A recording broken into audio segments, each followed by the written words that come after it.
नमस्कार। Super India news TV में आपका स्वागत है। मैं हूं राजेश आर्य। आइए देखते हैं आज का विशेष समाचार। राजनीतिक विमर्श में बुनियादी बदलाव।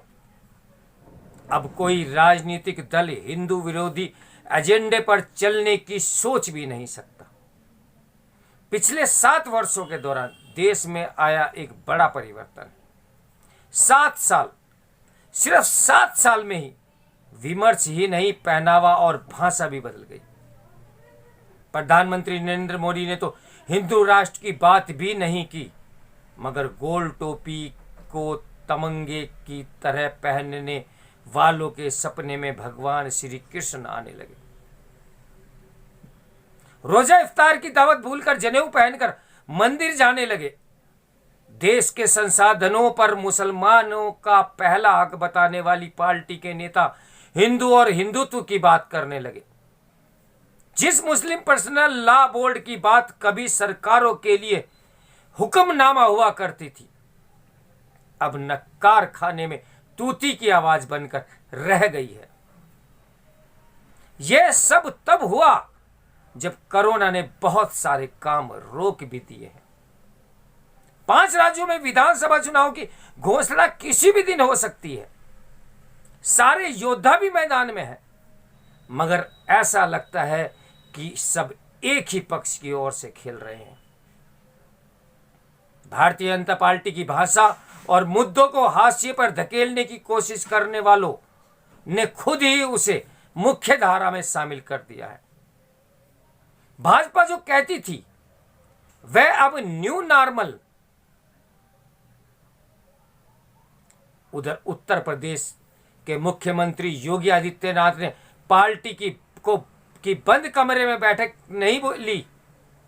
सार्वजनिक सभा में कहा, अयोध्या और काशी हो गया तो मथुरा और वृंदावन कैसे छूट जाएगा। जरा सोचिए, ये बात उन्होंने यदि आज से 7 साल पहले कही होती तो अब तक देश के कई अखबारों के संपादकों ने संपादकीय कलम तोड़कर रख दी होती। न्यूज चैनलों पर सुबह से ही रात तक बहस हो रही होती। विदेशी अखबारों में लेख लिखे जाते। योगी आदित्यनाथ के इस बयान को अपराध की श्रेणी में रखकर उन्हें दोषी ठहराने के साथ ही सजा भी सुनाई दी जाती। आज सब कुछ सामान्य ढंग से चल रहा है। अयोध्या में कार सेवकों पर गोली चलवाने वालों के सामने सपने में अचानक भगवान श्री कृष्ण आने लगे। इससे पहले क्या वे सपना नहीं देखते थे या भगवान नहीं आते थे? कुछ तो हुआ है। मंदिर तो अयोध्या में बन रहा है, सपने में मथुरा दिख रही है। कुछ तो देवीय संकेत है, पर है क्या? भाजपाइयों के सपने में राम, कृष्ण और महादेव आए, यह तो बात सामान्य है। सपाइयों के सपने में भी आने लगे, यह तो हद हो गई है। समस्या यही है कि सपने में भगवान राम आते तो बात अलग होती, क्योंकि राम तो मर्यादा पुरुषोत्तम है, मगर कृष्ण तो खेल करते हैं। अश्वत्थामा मरो नरो वा कुंजरों वाले हैं। पिछले 1 महीने की यात्रा देखिए, जिन्ना से भगवान कृष्ण तक पहुंच गए। चुनाव आयोग जल्द इससे चुनाव करा दे, नहीं तो हिमालय की ओर प्रस्थान ना लोग कर दें। मनुष्य को कपड़े बदलने में भी समय लगता है, यहां पाला बदलने में भी इतनी तेजी कि 1 साल में भगवान श्री राम का मंदिर बनवा रहे थे और सपने में कृष्ण भगवान आने लगे। नास्तिक व्यक्ति यदि मंदिर पहुंच जाए तो समझ लीजिए कि संकट बहुत भारी है। कृष्ण कष्ट से मिलते हैं और सत्ता संघर्ष से। सपने में मिलने वाली सत्ता उसी समय तक रहती है जब तक नींद रहती है। आंख खुलते ही सब गायब।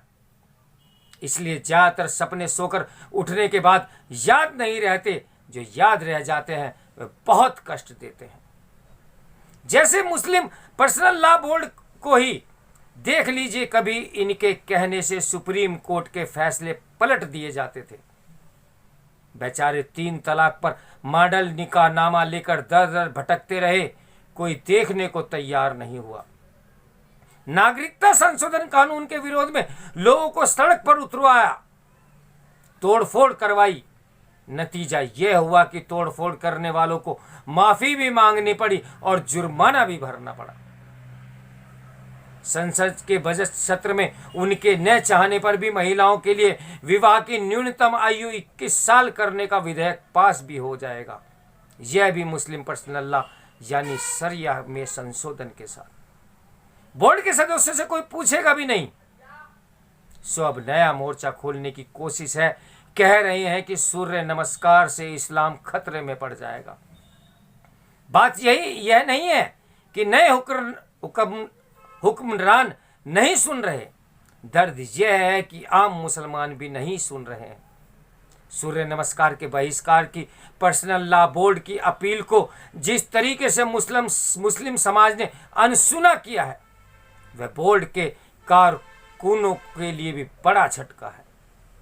आज़ादी के बाद से चली आ रही नेहरूवादी सेकुलरवाद का विमर्श देश ने छोड़ दिया है। सरदार वल्लभ भाई पटेल, डॉक्टर राजेंद्र प्रसाद, चक्रवर्ती राजगोपालाचारी, के.एम. मुंशी, मदन मोहन मालवीय और डॉक्टर राम मनोहर लोहिया जैसे तमाम नेता देश को सनातन संस्कृति के रास्ते पर ले जाना चाहते थे, पर नेहरू के पाश्चात्य प्रेम और सनातन संस्कृति के प्रति अरुचि ने ऐसा होने नहीं दिया। नेहरू प्रधानमंत्री थे और बाकी नेता ज्यादा समय तक जीवित नहीं रहे या कांग्रेस से अलग हो गए। खास तौर से सरदार पटेल के निधन के बाद नेहरू पर अंकुश ही नहीं रहा। नेहरू की आर्थिक विचारधारा को कांग्रेस पार्टी ने 1991 में दफन कर दिया। इमरजेंसी में संविधान की प्रस्तावना में समाजवाद शब्द भले ही जोड़ दिया गया हो, परंतु राजीव गांधी से आज तक के दौर की कांग्रेस का समाजवाद से कोई लेना देना नहीं है। संविधान की प्रस्तावना में दूसरा शब्द जोड़ा गया पंथ निरपेक्षता, उसकी व्यवहारिक परिभाषा बन गई है हिंदू विरोध। हिंदू विरोध से भगवानतकवाद तक की यात्रा कांग्रेस के पतन की कथा सुनती है। जो क्षेत्रीय दल पिछले कुछ दशकों में कांग्रेस से मुस्लिम वोट लेकर गए, अब दुविधा में है। मुस्लिम समुदाय को छोड़ दे तो सत्ता भूल जाएं और याद रखें तो हिंदू वोट कैसे भूलें। दरअसल इनकी दुविधा यह है कि टोपी और तिलक दोनों लगाना चाहते हैं, इसमें कोई हर्ज भी नहीं है, मगर चाहते हैं कि टोपी वाले तिलक न देख पाएं और तिलक वालों को टोपी न दिखे। तो दो नावों की इस सवारी में कांग्रेस की नैया बीच नदी में ही डूब गई। वास्तविकता यह है कि अब कोई राजनीतिक दल हिंदू विरोधी एजेंडे पर चलने की सोच भी नहीं सकता, लेकिन हिंदू धर्म के पक्ष में कैसे बोले। इसलिए हिंदू और हिंदुत्व की बात हो रही है। 5 राज्यों के विधानसभा चुनाव के नतीजे देश की राजनीति में बड़े बदलाव का प्रस्थान बिंदु बनेंगे। इसका यह मतलब नहीं कि मोदी और भाजपा विरोध की राजनीति बंद हो जाएगी।